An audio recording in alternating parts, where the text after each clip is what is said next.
Hello friends, जय हिंद जय भारत। आइए आज के हम एग्जाम डेली क्लास में देखेंगे परिमेय संख्या और भिन्न में क्या अंतर है। तो आइए हम देखते हैं। बहुत सारे स्टूडेंट का डाउट होता है कि ये परिमेय संख्या और भिन्न दोनों क्या एक ही संख्या है। उनका सोचना ये गलत है। परिमेय संख्या और भिन्न में बहुत सारा अंतर है। आज हम इस अंतर को क्लियर करेंगे।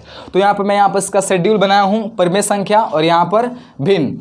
तो सबसे पहले मैं इसका जो स्ट्रक्चर होता है परिमेय संख्या का, ये इसका स्ट्रक्चर होता है यानी संरचना, इसको P/Q के रूप में लिखा जा सकता है। और जहाँ Q एक विरोधाभास है, मतलब Q is not equal to zero, मतलब जो Q है वो जीरो के बराबर कभी नहीं हो सकता है, ठीक। और यहाँ पर एक है और पॉइंट जहाँ P और Q एक पूर्णांक होना चाहिए। अब देखिए पूर्णांक जो होता है, जितने ये संख्या रेखा पर जितने भी कंप्लीट नंबर होते हैं वो सारे के सारे पूर्णांक होते हैं। और ये पूर्णांक तीन प्रकार के होते हैं, एक धनात्मक, ऋणात्मक और शून्य। देखिए ये जीरो है, यदि जीरो के आप ये इधर लेफ्ट साइड जाएंगे तो उधर माइनस, ये सारे के सारे पूर्णांक है। और ये जीरो के अब राइट साइड आएंगे तो ये सभी के प्लस, ये प्लस यानी कि धनात्मक पूर्णांक है। और ये शून्य शून्य पूर्णांक है, ठीक।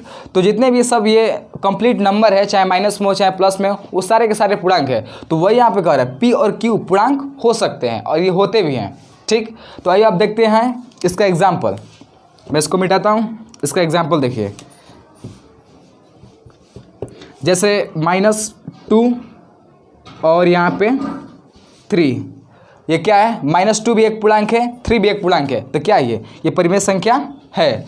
अब मैं यहाँ पे लिख दूँ 2 और 0, क्या ये परिमेय संख्या है? ये परिमेय संख्या नहीं है, क्योंकि P तो मेरा 2 है लेकिन Q 0 है। और यहाँ पे एक विरोधाभास है कि Q 0 नहीं होना चाहिए, तो ये तो 0 आ गया, यानी परिमेय संख्या नहीं है।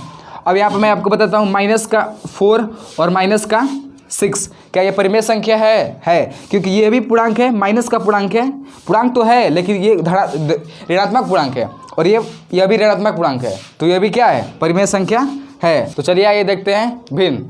मैं यहाँ पर भिन्न का शेड्यूल बना दिया हूँ। जो इसका स्ट्रक्चर है, संरचना है भिन्न का, ये P/Q के रूप में लिखा जा सकता है। तो यहाँ पर P/Q में लिखा जाएगा।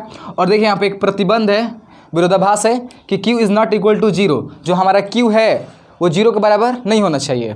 और यहाँ पर जहाँ एक पॉइंट है जहाँ P और Q पूर्ण संख्या है। अब पूर्ण संख्या किसे कहते हैं, आइए हम देखते हैं। देखिए पूर्ण संख्या किसे कहते हैं, 1 2 यहाँ पर 3, ये ऐसे करते करते अनंत बार। तो देखिए वैसी संख्या जो शून्य से प्रारंभ होती है वे सारी संख्याएं पूर्ण संख्या कहलाती है। तो ये पूर्ण संख्या का डिफिनेशन है, शून्य स्टार्ट है, 0 1 2 ऐसे करते करते अनंत बार, तो ये हमारी पूर्ण संख्या होती है। अब मैं पूर्ण संख्या में 2 एक है धनात्मक, एक शून्य। तो देखिए जो शून्य है ना ये धनात्मक है और ना ऋणात्मक है। तो जो शून्य के यदि हम राइट साइड आएंगे तो ये सारे के सारे जो नंबर होते हैं ये सारे के सारे हमारे धनात्मक होते हैं। और शून्य की इधर लेफ्ट साइड में जाएंगे तो सारे के सारे इधर जो होते हैं नंबर वो सारे ऋणात्मक होते हैं। तो यहाँ पर इसीलिए मैं यहाँ पर एक बना दिया हूँ शेड्यूल कि ये धनात्मक और ये शून्य, ये सारे धनात्मक और ये हमारा शून्य। अब हम एग्जाम्पल उठाएंगे भिन्न संख्या के। तो देखिए मैं एग्जाम्पल उठाता हूँ।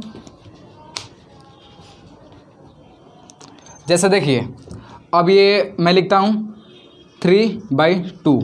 अब यहाँ पर क्या है, क्या ये भिन्न है? अब देखते हैं डिफिनेशन क्या कह रहा है कि जहाँ P और Q पूर्ण संख्या होनी चाहिए। P है और ये Q है। P तो मेरा पूर्ण संख्या है, ये कुछ भी नहीं है, तो ये क्या है यहाँ पर प्लस है। और Q भी हमारा क्या है, प्लस में है, तो ये जो होता है ये भिन्न है। अब यहाँ पर -3/2, ये क्या भिन्न है? तो देखिए P और Q पूर्ण संख्या होनी चाहिए। P क्या है, माइनस का है, और Q क्या है, प्लस का है। तो ये तो -3 पूर्ण संख्या है ही नहीं, तो ये क्या है, भिन्न नहीं है। अब मैं लिखता हूँ यहाँ पर 0/2। अब क्या है, ये भिन्न है। तो देखिए P और Q क्या होना चाहिए, पूर्ण संख्या। P क्या है, पूर्ण संख्या है, क्योंकि पूर्ण संख्या में शून्य सम्मिलित होता है। तो यहाँ पर क्या है, ये है और E भी है, तो यहाँ पर क्या है हमारा, ये भिन्न है। तो thanks for my watching video.